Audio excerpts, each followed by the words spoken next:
ini ndiri kumashure. Toda kuverengerwa rugwaro runowanikwa kuna 2 Samuel chapter 9 pavesi ya 1.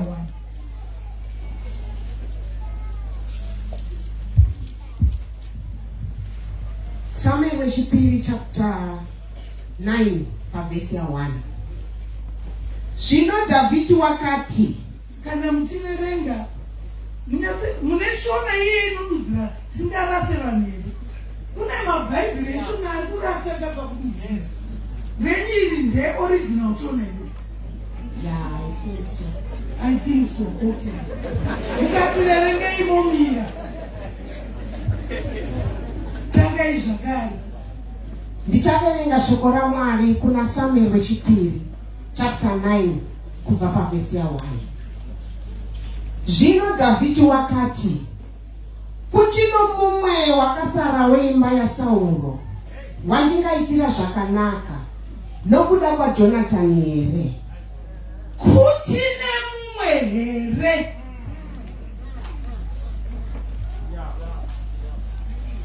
Mubvunzo.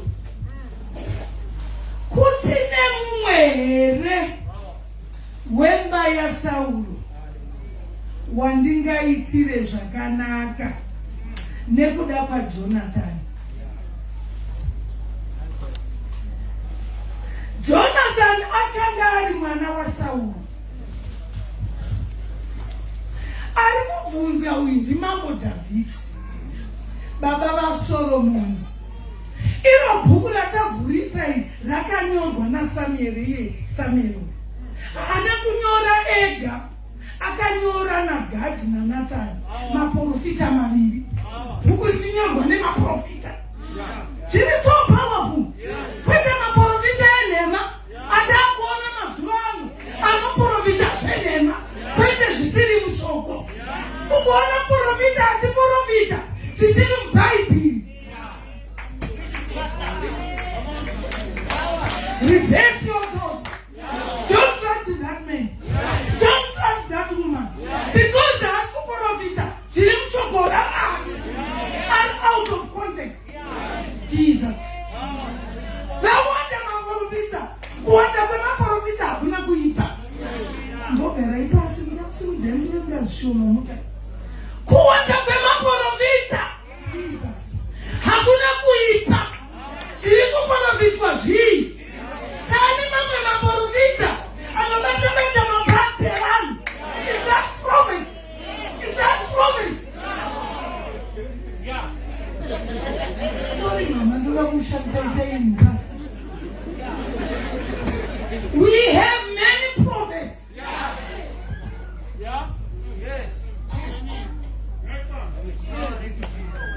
Vari kuprofita zviri kunze kwomutemo. Une right here iwe semunhu waMwari?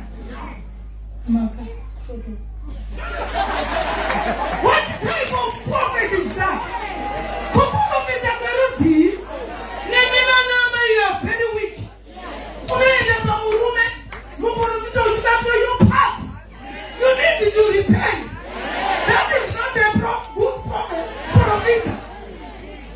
Kunotamba vara kudai.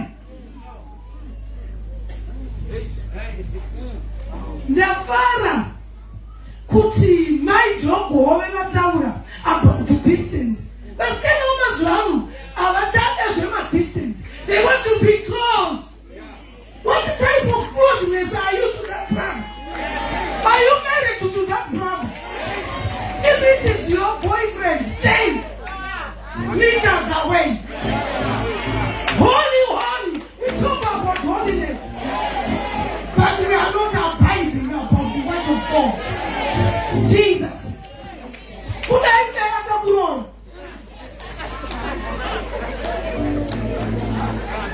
Jesus. Pano paita waprofita Gadhi naNathani nakabatsirana naSamueri kunyora bhuku. David kwaisiti kare kana kuchigadzwa madzimambo. Ndezvindasa mambo uyu akaziva kuti pane ari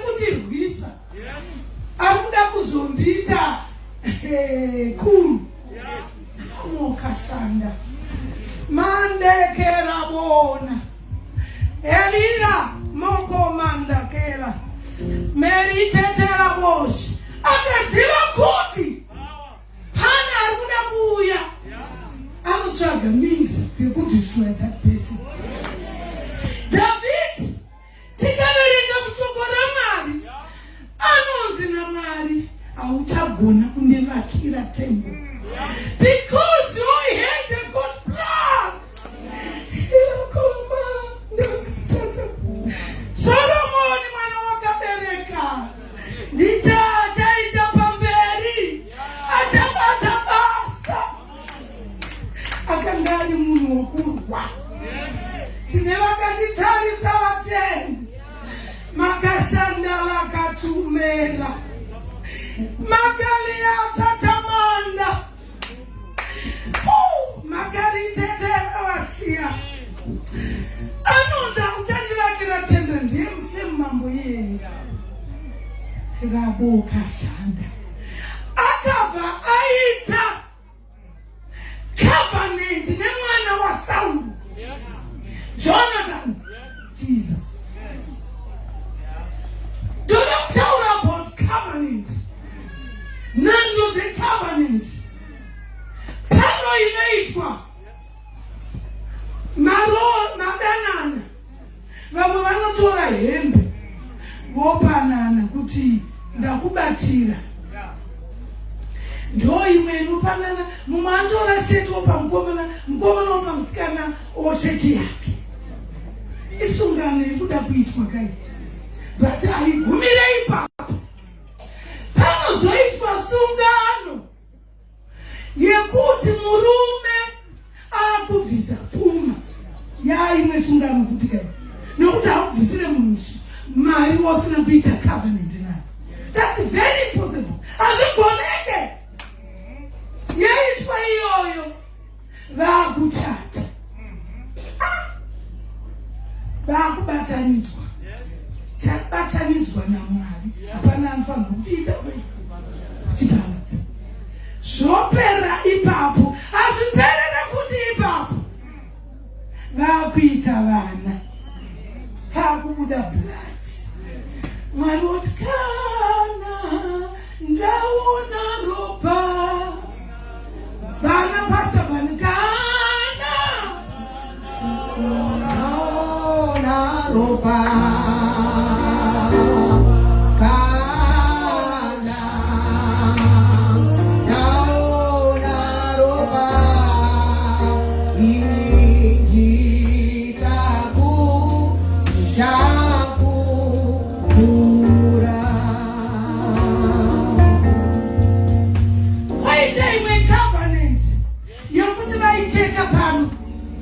Blood covenant. Mumoteko. Koita imwe covenant. Yakaitwa naDavid naJonathan. Makashanda vya vapfuma. Vakabvisa garment. Vakaita sungano garment. Vakatenderana kuti madescendants ako kureva kuti rudzi rwako rwangu wako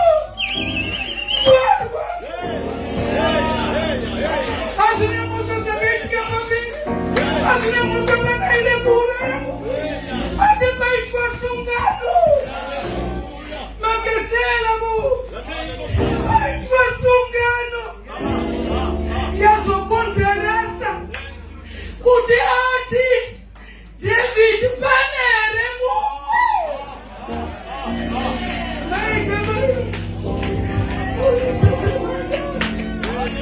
pane mumwere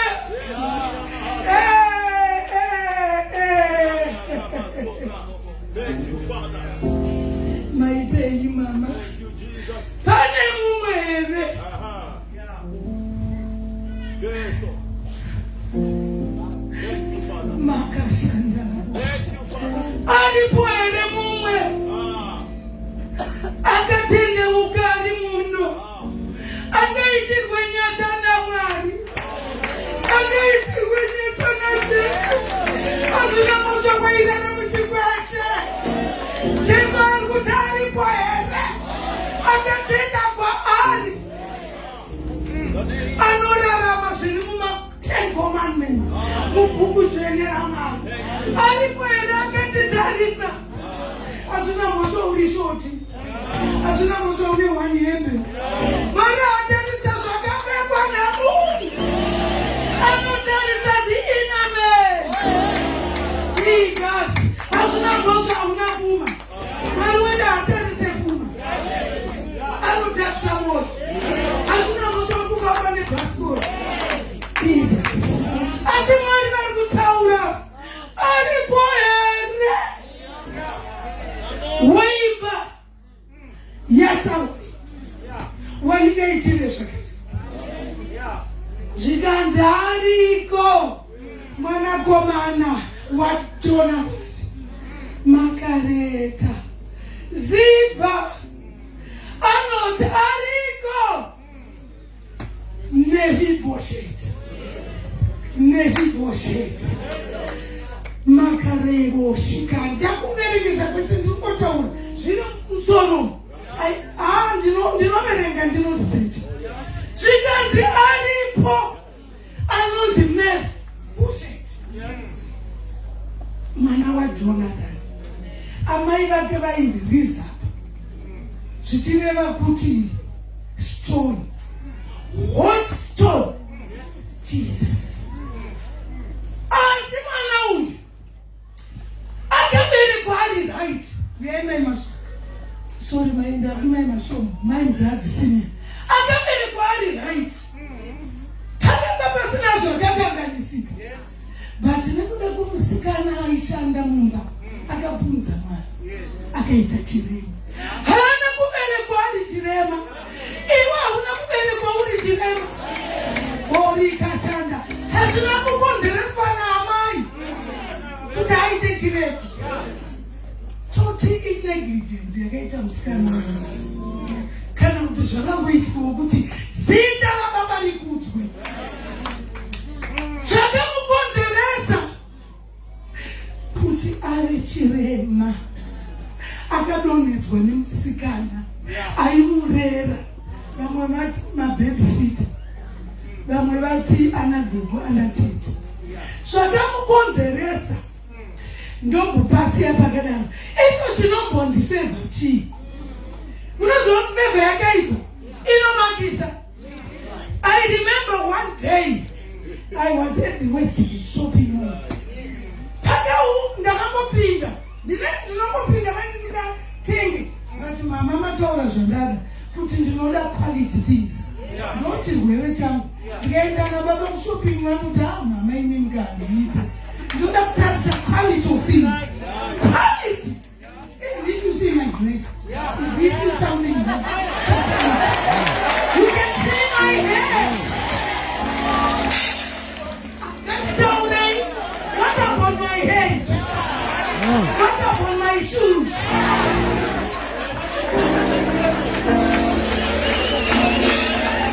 Because you need to try to quality. Nothing than now. Some of the dresses are talking more good. You have to put on something which can match also your dressing. My head big. Jesus.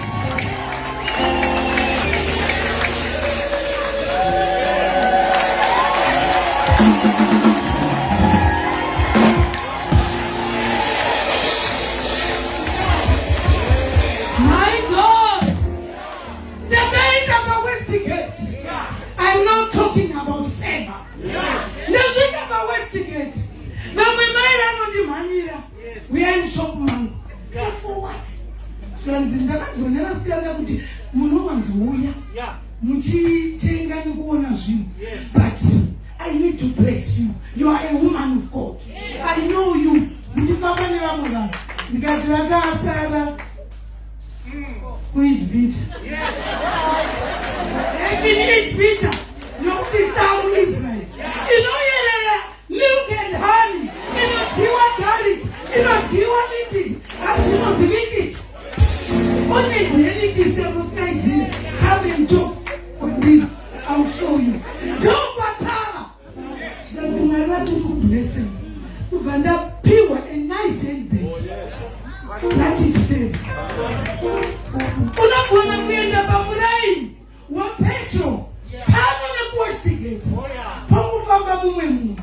Iuri pakati pevanhu. Can I have 3 guys here? Pastor Bana, Oga, and that brother. Banash, Tendai. Make a line here. Tie line here. Did you manage a man to wake up? Say the station. We are driving up Tanga Pastor Young, Pastor Bana.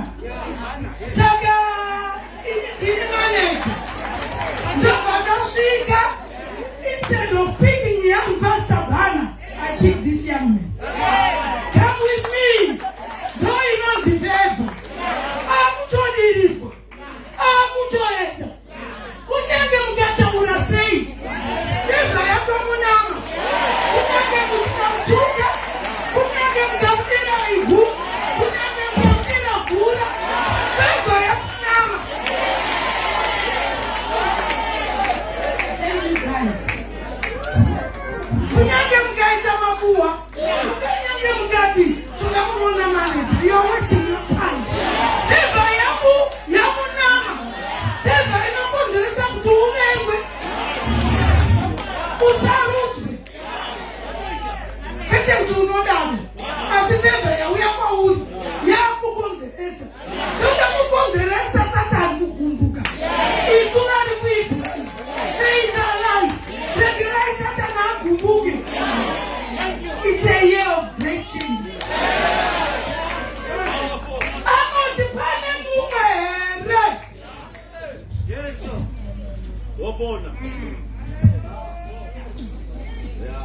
Wema ya Saulo. Muzukuru wa Saulo mezifuti. Muzukuru wa Saulo. Makashanda raboshi. Adonetwa basi. Ndakungopa example. Pamaida. Haisi mozo yake. Sijida iwo kutambura. Nezirwitika mauri. Haisi mozo yako. Naibi mozo ya tete. Wakakutakira. Munane mkazi wake. Wakuda kuti mwari vakunzwira nyasha. Vanokunzwira nokuti haisi mozo yako. Imozo ya tete. Wakakutakira husband. Ine mkazi wake. Yakukushaisa mugani. Jesus. Makashanda la boca. Makashanda lira la boca. Munono weringa 1 Samuel 18:18. 1 Samuel chapter 18:3. Mamwe ma verse andisha ada kuaverenga because of our time. Tunonida kubreka nguva yakana. Timu ndati favor. Mambo David. Anoita declaration. Makasha. Declaration about Mephibosheth. Yes. Kana king apa declaration. Yoga hukura.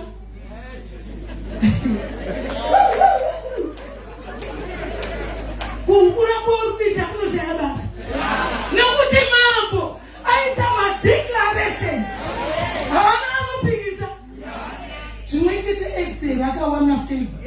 Vamwe vachitatu unopinda kuna mambo. Iye nekuda kuti she was a plain woman. Akatoiwana favor. Akaenda nguva isingatenderwi. Kuna mambo. Aine request. Dzimwe nguva request yako haigamuchiriki. Auite mutambiro wechiJudha. Mutambiro wechiJudha hausiwo kutamba nziyo dzaana chibadura. Kutamba uchinamata. Mukatarisa imwe midnight prayer ndakati sister yepi. Vakanditora ndichidhensa in the spirit. Sometimes we need to dance in the spirit.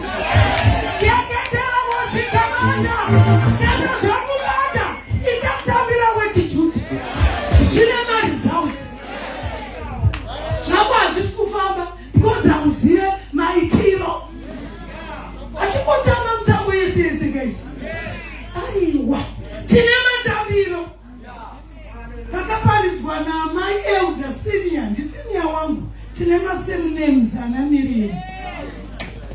Pavakaimba Zatirewe ndakaimba kukaduma. She was not there. Tine matesti mamwe chete.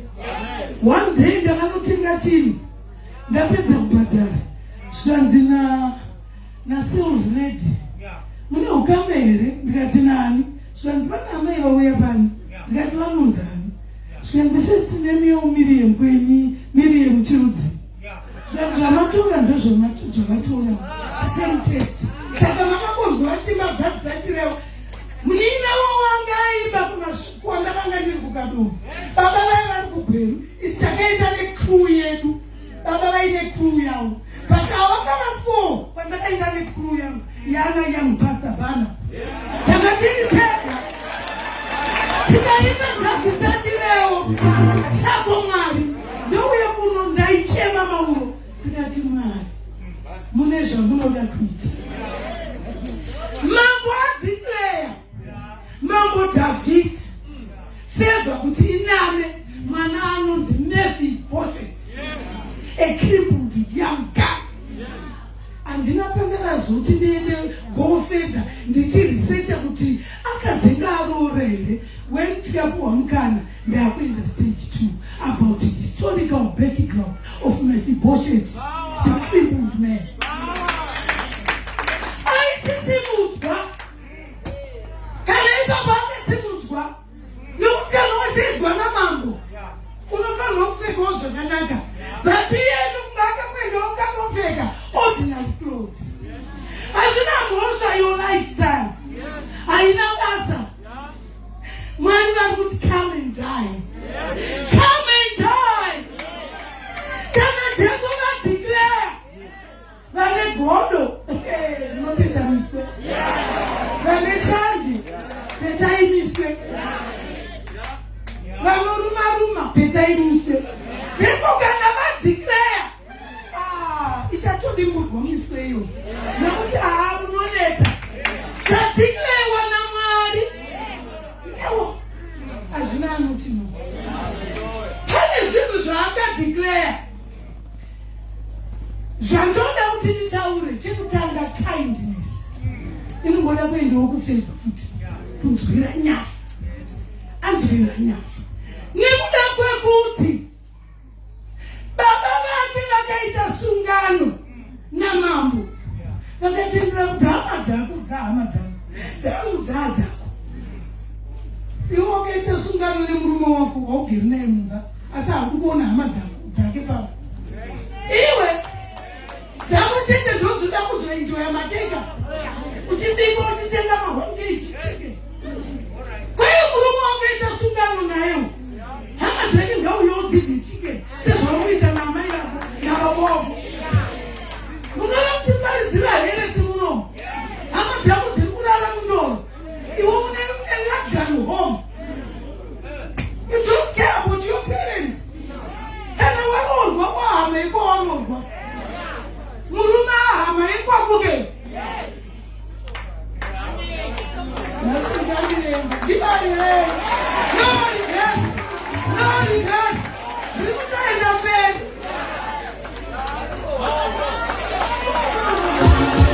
Akatitarisa hamuonani naatiti vangu vari kupi, vangu ngoendo vangu mgo vangu mkoshongu vangu msena soko uya mkosha wangu kune mumwe viwaya asikuvana mumwe yakaita nemhebodzi nyiko ndinoda vakuwasha vangu. Kana ukataura say I love my sons in law. Ndikasavateka mwana wangu hadiwe hivi na amai naona baba vautinovada nekuti vakatisorera mwana wangu akaitwa covenant, tateremekedzai covenant yakaitwa nevanhu. Don't break my covenant. Akaitwa uri aniwe takaenda musangano kumvurwo ndandina madhava vetinani kuti munhu ndaindineni nani kumvurwo namai kawo ndiri kumvurwo tandinamai vakanga tasvika ikoko ndakati kuna mufundisi andingaparidze shoko amukurungai vangu ndoda kuzoti vari kupi Zvikanzi amurungera ndikati kamubvangeri Musena nambuya Musena. Zvikanzi ndamurungera ndikati chokwadi. Vakaroora mwana wangu musikana. Vatsvage vakavatsvaga. Ndiri ipapo kubva vauya ndakanzwa ropa rangu kuti yes. Vakaita covenant kumba kwedu. Ivo dzahama dzedu. Isu tahama dzavo. Nekuda kwecovenant inoreva kuti sungano. Varume sakudze sungano.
This thing must stop. Type of dressing I mean, a lot of good dressing, suits and shirts. You can come on this public platform. People, they will notice that you are the elder brother of my husband. I need you to put him up.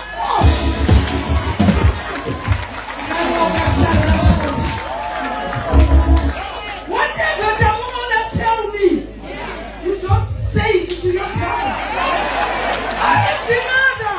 I am the general. I need to take care of you.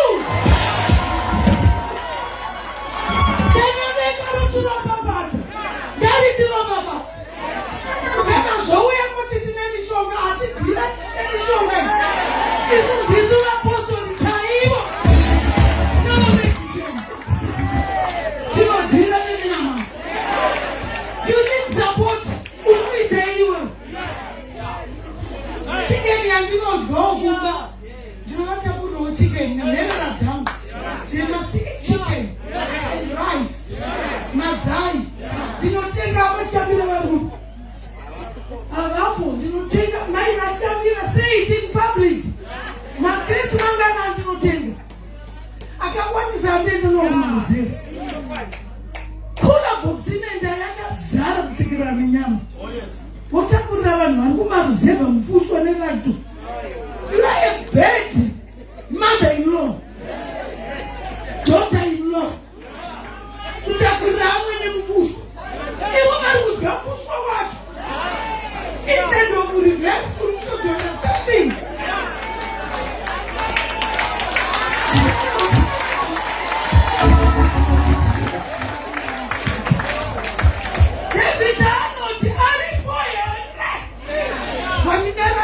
Kindness. Pretty kindness, promise. Kuvimbisa kuti pane chaitika kaka. Kana wanzi ndaita promise newe, iwe wechimirira kuti zvipi. Kune zviri kuuya. Sei promise. Amweni vako vari kugara mumba inenge ichadonha kudai neuswa. Wogaya kuda kuti unorova zvokuti ndokuti yes ma'am. Vagere muZimbabwe ra. Asi amai vako imba yekudonha kudai amweni vako. Nditarise.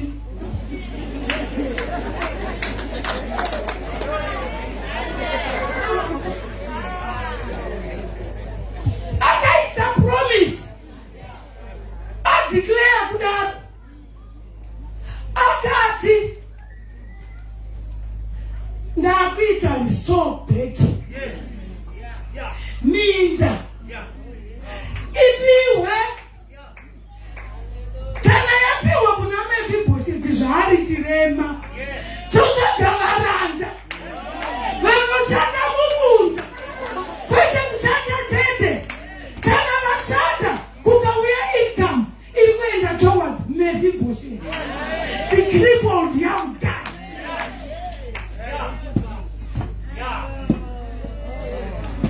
Monica, kune denga rekurangarira neurema ihwohwo, vanhu vachiti chibibi, asi denga asangana nefevha yake chiri chibibi, asi fevha yachiteera. Makashanda rawo. Kana mari yauya inoita kuti Mephibosheth ararame. Hazvina kuperera ipapo. Zvikanzi iwe Mephibosheth were part of my family. Zvadzokera pasungano yakaita Jonathan naDavid. Unodya nini? Hazvina mhosva condition yako. Nekuda kwokuti mambo vadeclare, come and dine with me. Udye neni, kwete kudya tete. Were part of my family, one of my sons. Jesu vari kukusvedza. Hazvina mhosva.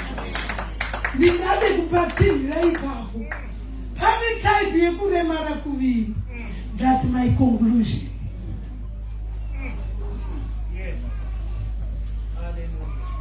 Ndoda kutenda ana mbuya vari muno. Ndingadayi ndaunza zvinhu but netime handina kuwana time yekumaneja. Chirikadzi dzedu idzi.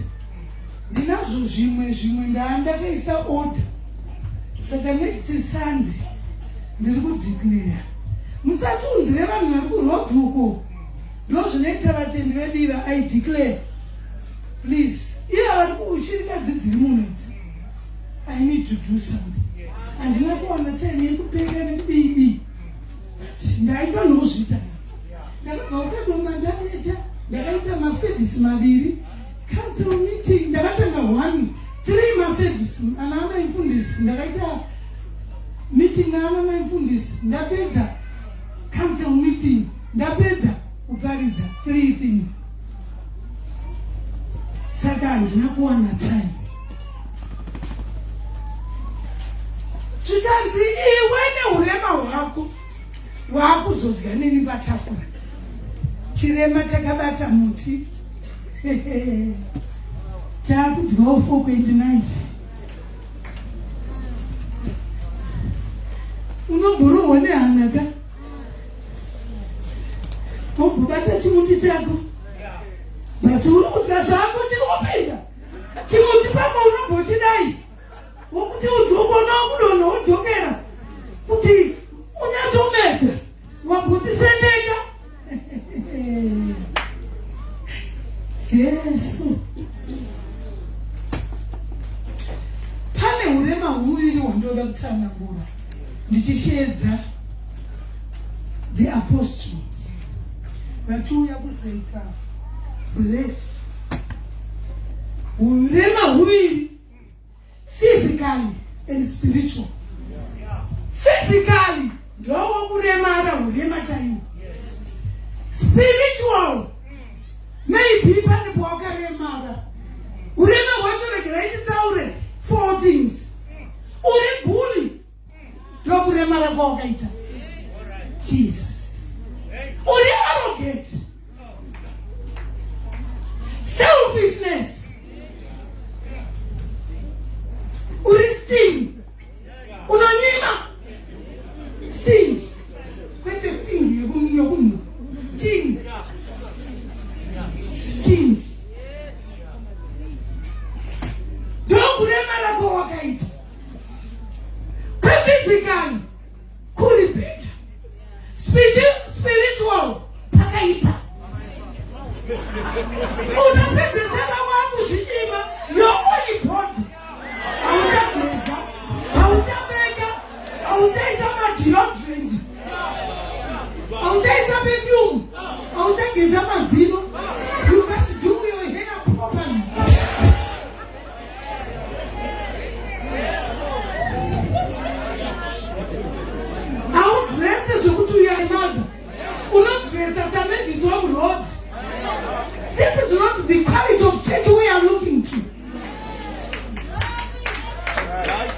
ukageza mazino auchawata hembe dzako. Vanhu vanokupa space muchechi. What did they hate me? No, they don't hate you. You are dirty. You need to wash yourself. To wash your talented.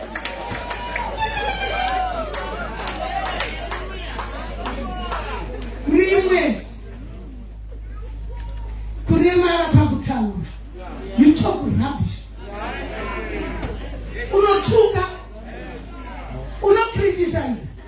Izvo utigere mubasa reumwe riri kungovigwa muno kucriticize cheche.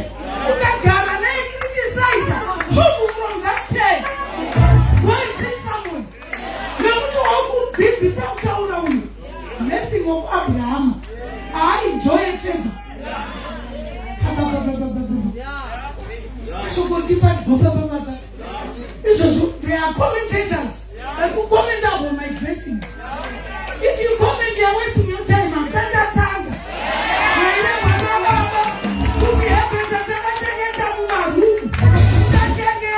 You don't know your day or winter to heaven. I'm tanga. Ushamba mahogo. Na what pass akaka zisipo adai jiveka. Na ujapo I must dress like a queen. Dress like a queen. Not an ordinary person, but like a queen. My husband like a king. You are a king to my house, to my family.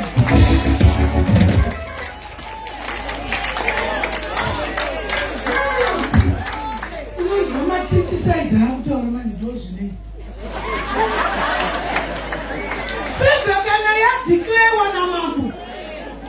In fact, Mambo David, after announced publicly, since it was acting secretary, our elder, Mr. Mahofa, finance director, am I correct? Now announced publicly, secretly. This was a blessing. This way,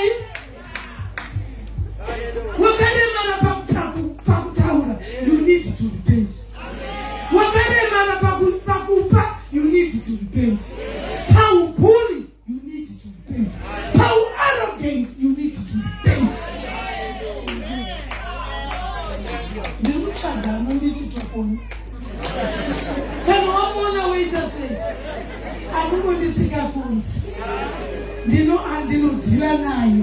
You need deliverance. You are crippled spiritually, not physically. Tilbuda will not deliver. Per spiritual. Can I deliver? One love. Wow, unity mauri. Maruka me watendeuka amuita restore back. Restoration yakabata. Akaitwa restored back. Jese guru wake. Nekuda kwa baba wake Jonathan. Muna ana Jonathan ere muno. Muna ana Saul ere. Saul ayura abatindi. Hana kuda kuramba achita zvakaitwa abatindi. Chakamuita mtamurire akatendeuka. Aripo here wandingaitire zvakanaka wepa faith alive. Aripo here masikati ano favor haingokutera tanga watendeuka. Wakanditarisa uripo here hazvina mhosva uri shirikadzi, hazvina mhosva uri nherera, hauna mhosva wane 50 years usati waroorwa. Ramba uri righteous before God.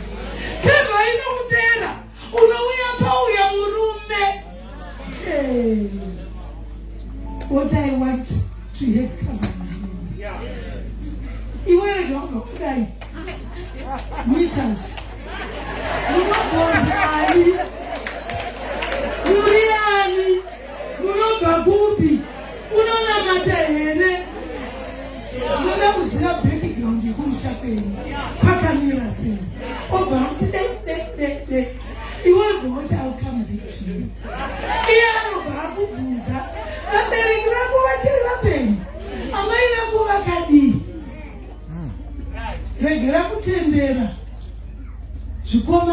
vakatapwa naana Jeni naJambo zvichimo kuti I love you, I love you. Zvakaspoila vana vevanhu zvichiti I love you, I love you. Grace, uruzvinzwa here Grace? Regera kuti chansi yangu yapfuura. Akati chansi yangu yapfuura ndiani? Be steady. Learn to wait upon God. Vanomirira Jehovah havanyadziswe. Mwari havangamunyadzise. Vanopa the right person at the right time. Kumhana hakuna kusvika. Usaite vakomana kuvhima senyama. Vakomana havavhimwe. Imi vakomana vasikana havavhimwe. Pray. Pray. Utsvage chiso chaMwari. Ini ndainamata mhani kuti ndizowana my lovely handsome husband. I pray to God.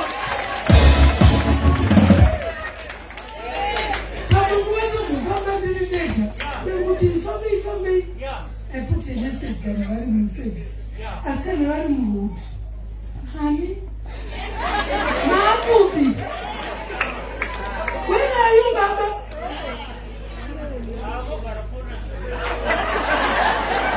Tunanguwa ndakafona vari mumeeting. Ndobva ndi mama. I love you, Baba.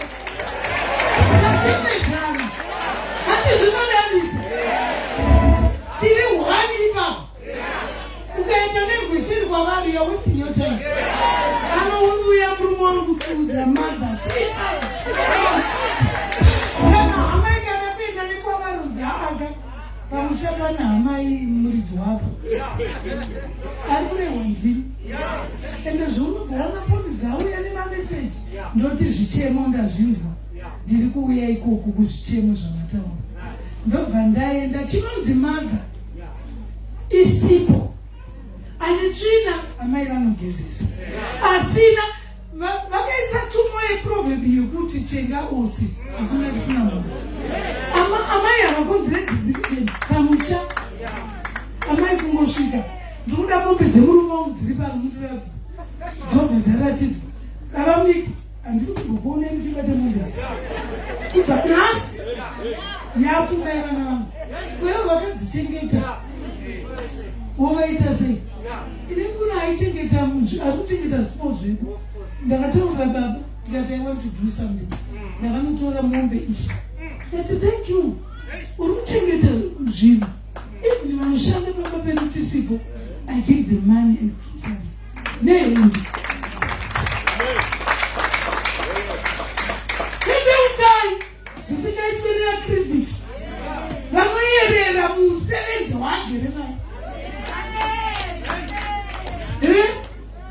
Anofamba akapfeka hembe ine maburi. Amai vemuchechi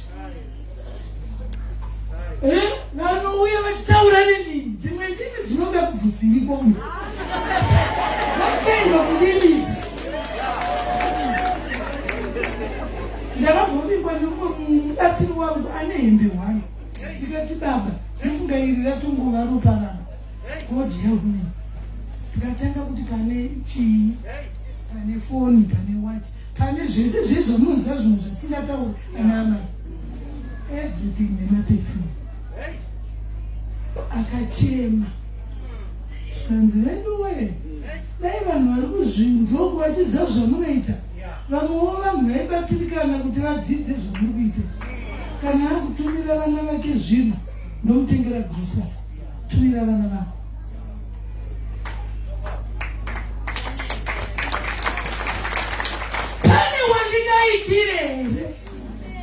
Wemba ya Saul. Pane wandingaitire. Iwe haungaitirawo mumwe munhu. Kana waimbuyitsa utsinye vashandi. Change your system. Tendeuka. Here my Lord. Mwari hagoni kukukavha kana uine utsinye. Mumwe akatumira bheki kuna amai vake kumusha kuti ipai veri ikoko. Zvikanzi namai ake sei watumira hembe unopfekei? Zvikanzi amai hadzichakwana. Ini mushando wangu vanobika vega. zai anodya, chicken anodya, chingwa anodya, sipo anogeza. Dai vanga vari pasitaurega vabvunze akarwara tomurapisa akutibatsira. Even all night yamunozwa ikuitika.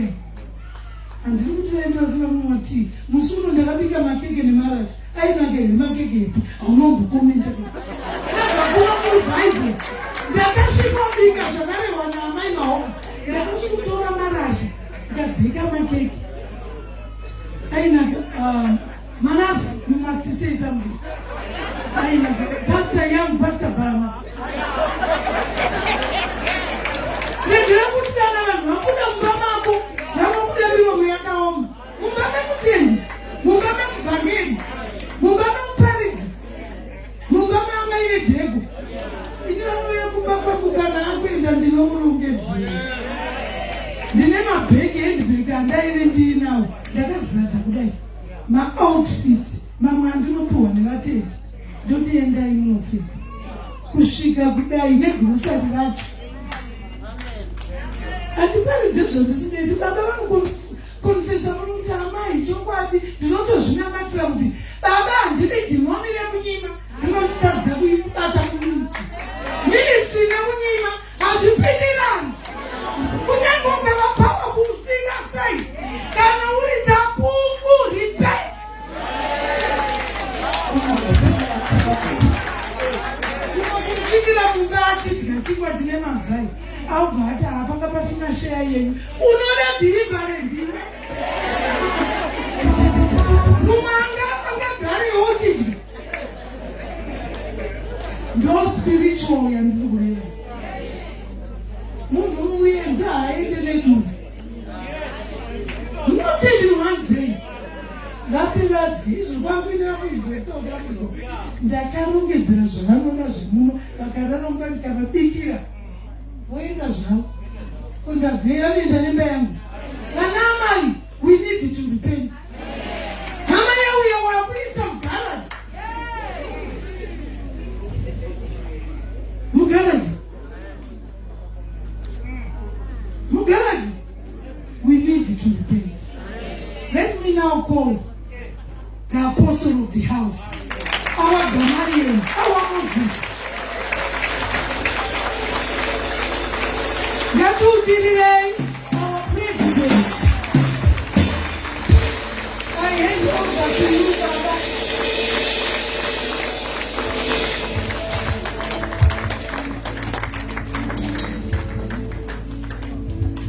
Hallelujah.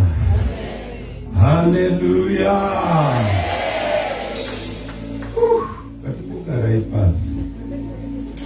Vauchirirei vatigara pasi.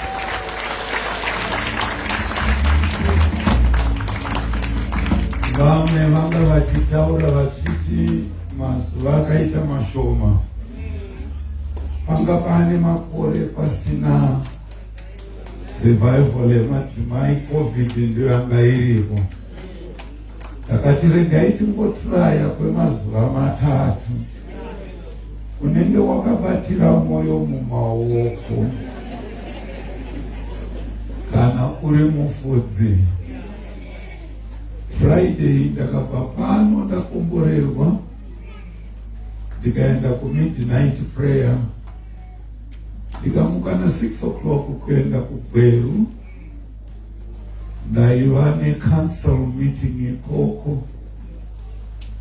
Ndikapedza tikadzoka pamakandoona muservice manheru ndaibva kuGweru ndakati ndisarasikirwe neservice. Amai vanga vari kukadoma kwavaishumira. Nhasi ndamuka 8 o'clock ndanga ndaamuno ndaropafadza ndakomborera kana mukati mwedzi wese ndakukupai manje.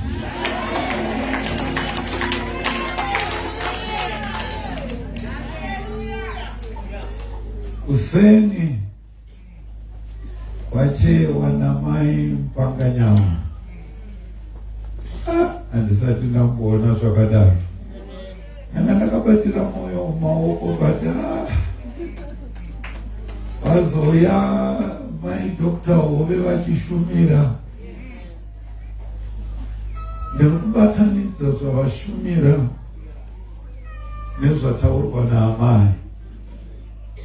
Mai Dr. Hove pakati pemharidzo yavo vataura pamusoro peSamaria yaitwa BCH neSyria, kusvikira vakudya matoto enjiva nomusoro wembongoro.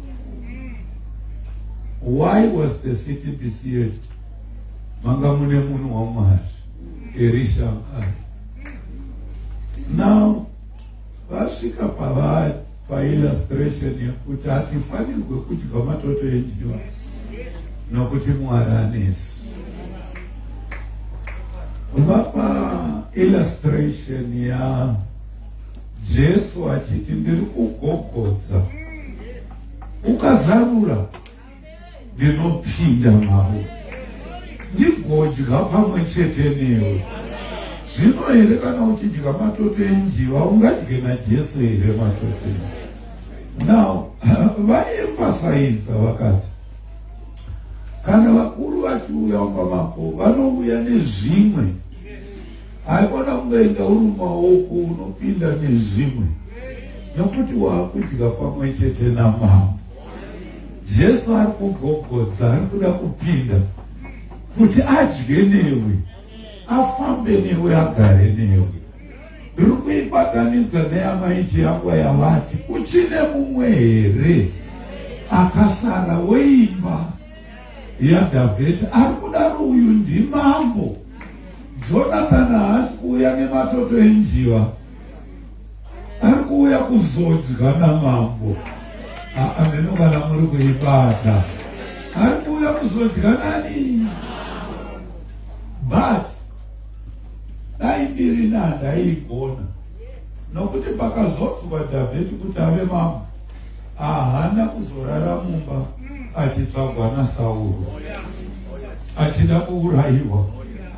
Pamwe akahwanda mubava, pamwe akacheka mupendero wenguo yaSauro, akashedzera ari kuko akati, mambo Sauro, ko munonditsvakirei? Dai ndanga ndichida kuurayai, honai ndacheka mupendero wenguo yenyu. Makomanda enyu aya hapana zvevanhu, hamusi kuchengeta mambo. Chigubhu chemvura yake chiri kupi? Idzi ndinacho. Sauro akamira akati, ndiwe here mwana wangu Dhavhidhi, unondikunda kururama, unondikunda. Asi Sauro haana kumirira ipapo kuda svaka chete kuda kuuraya Dhavhidhi. Dhavhidhi agadzwa naMwari, asi Sauro ari kuda kuti ngaafe ndirambe ndiri mambo. Asi Sauro afa, Dhavhidhi apatigara. Kuchine mumwe weimba yaSauro ainditsvaga kuda kundiuraya, ndimuitire zvakanaka. Amunongana muri kupapata. Sauro ndairara mumapavo, asi ari kuti kuchine mumwe wasara weimba yaSauro, ndimuitire nyaya. Oh my God, hallelujah. Hazariko Mephibosheth, ari kudunhu reLodhiba, ari kuchengetwa naZiba. Nzimutore yauye akaremara sei pataurwa namai chiyangu. Handino musikana webasa, musikana webasa chaakadonhedzera Mephibosheth. Vakanzwa kuti Dhavhidhi amambo, vese veimba yaSauro vakati hakusina chakanaka. Vakatanga kutiza, vanobata vana, vanobata chino, nokuti Dhavhidhi amai anga achida kuurayiwa naSauro, isu veimba yaSauro. mhanya kutiza. Musikana ati mhanya kutiza David, Mefibhosheti anodondera pasi, anotyoka gumbo, anomunhonga, hakuna hosipitoro kwaari kutiza. Kudunhu reLodiba, mwana kusvikira kuremara, ari kuremara munhu futi ari kutsvaga weimba. Ameno kana mababa. Nataremara achitiza munhu ari kutsvaga weimba. Unoziva sometimes uri kuremara nokuda kwezvinhu Mwari ari kuda kuitira zvakanaka, uri kutiza. Sunday morning vazhinji venyu hamuna kuuya, marasikirwa, muri kuremara. Mwari ari kuda kuitira zvakanaka. God wants to bless you, but iwe unogara uko seunoziva nazvino shoko rataurwa nderekuti achiripo here weimba yaSauro. Wanga uri mwana wen'anga, uri mwana womuroyi, Mwari ari kukuda wakadaro. Hazvina mhosva wakaberekwa mumba isina muchato, kana baba wako hauvazive, hausiriwe wakatadza. Jesu ari kukudana. Ndati Jesu ari kukudana. Hausiriwe wakakanganisa, hausiriwe wakatadza. Mefibhosheti akaremara, hasiri akatadza. Asekuru ndovaida kuuraya munhu akarurama adiwa naMwari. Iwewe rega kutora grudge nezvinhu zvausingazive. Haleluya, haleluya. Mana ari kundinzwa here? Hazvina mhosva une shave rewitchcraft. Unorota uchidya nyama usiku, unorota uri kumakuva. Jesu ari kukuda, ari kuti uya kwandiri, nokuti Jesu ndiye anogona kubvisa shave iroro. Jesu ndiye anogona kubvisa zvese izvozvo. Ari kukuda masikatana, ari kukuda. Kuchina mumwe here wakasara weimba yaSauro, wandingaratidze nyasha dzaJehovha. I want to show him the kindness of God. I want to show him the kindness of God. Kana ari pakadaro, nasi masikatana usadzokere kumba wakadaro. God wants to bless you. Mwari anoda kuropafadza.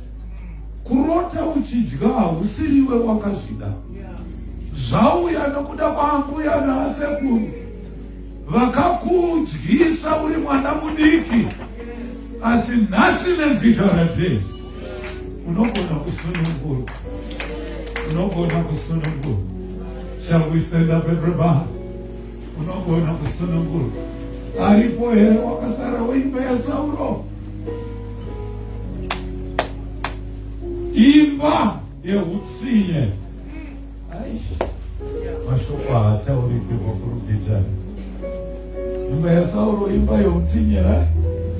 Unombozwa kuti Sauro achiri mambo aiti akavimbwa nemweya wakaipa, aidana Dhavhidhi. Dhavhidhi ouya kuzomuimbira mweya wetsvina woyenda.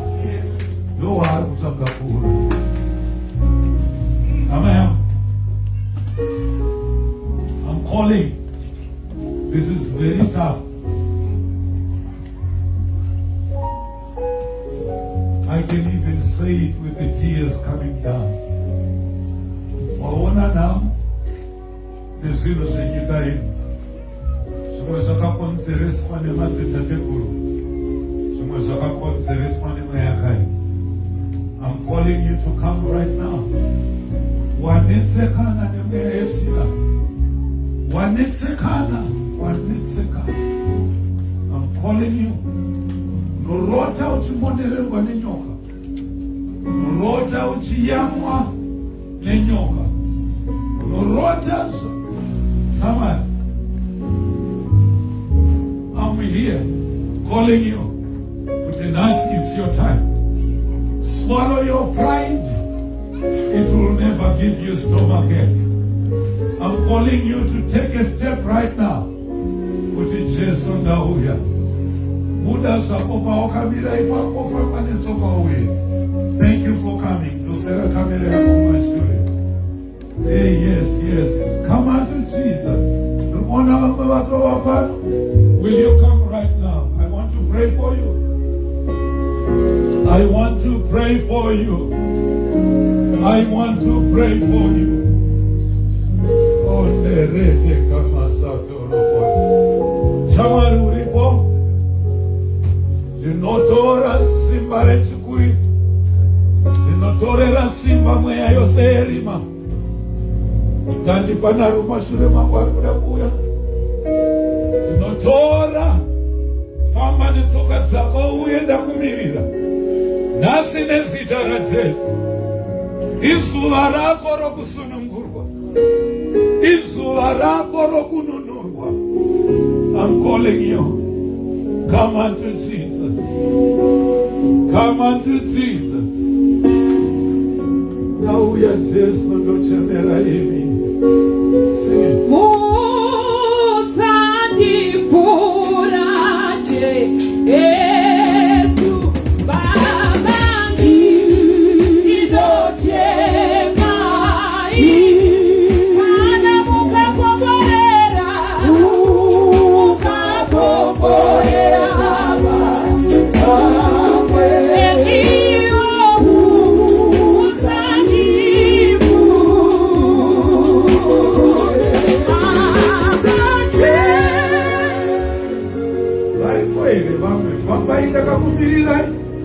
Quickly come.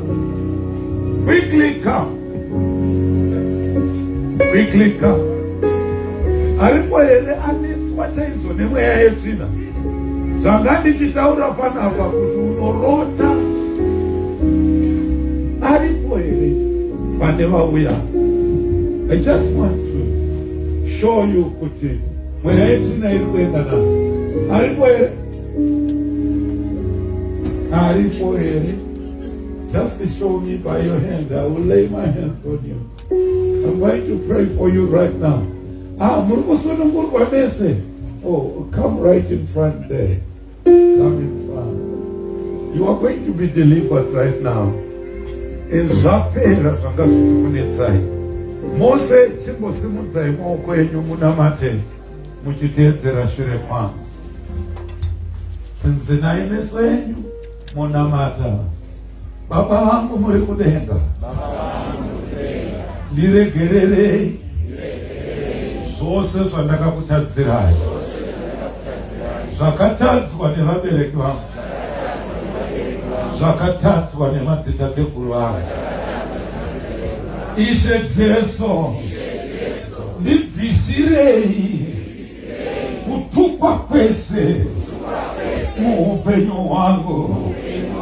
Zvandinorota, zvandinosangana nazvo, ngazviparadzwe nezita raJesu. Ishe Jesu, pindai mumwoyo wangu, divai Mwari wangu, divai mununuri wangu. Nasi ndisukei muropa renyu. Ndishambidzei mweya yakaipa ngaibude mandiri nezita raJesu. Ishe Jesu, ndatenda kuti mandigamuchira. Amen.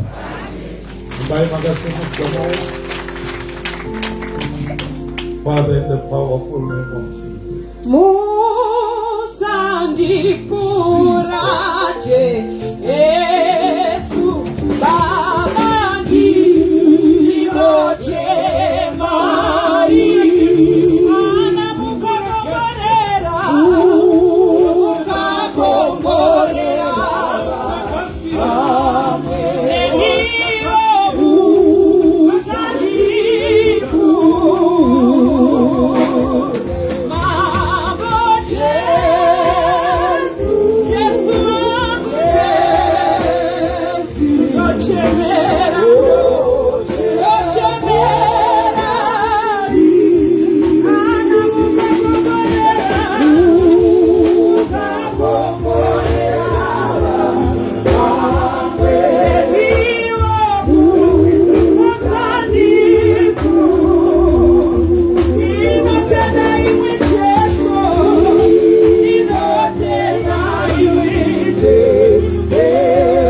Makani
achirwara here? Pana uya achirwara here? Watambura nezvirwere. Ndinosunga mweya wokurwara nhasi nezita raJesu. Nezita raJesu. Iwe mweya wokurwara, muregedze. Muregedze, muregedze, muregedze. Muregedze nezita raJesu. Iwe mweya wokurwara, buda. Muregera. Muregedze murandakadzi. Muregedze nezita raJesu. Nezita raJesu. Ndinomusunungura kumweya wokurwara. Baba vangu varikudenga. Nezita raJesu.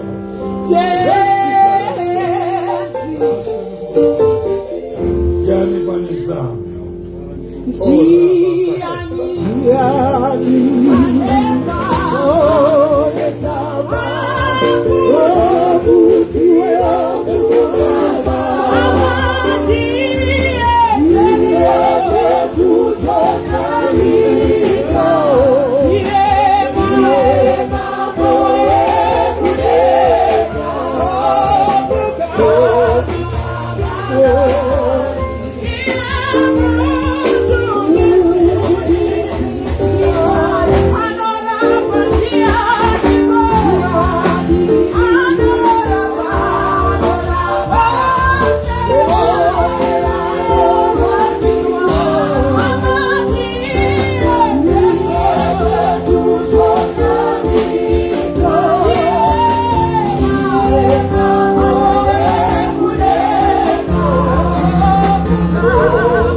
Baba vedu vari kudenga, ndinokutendai nevarandakadzi vose vamakashandisa.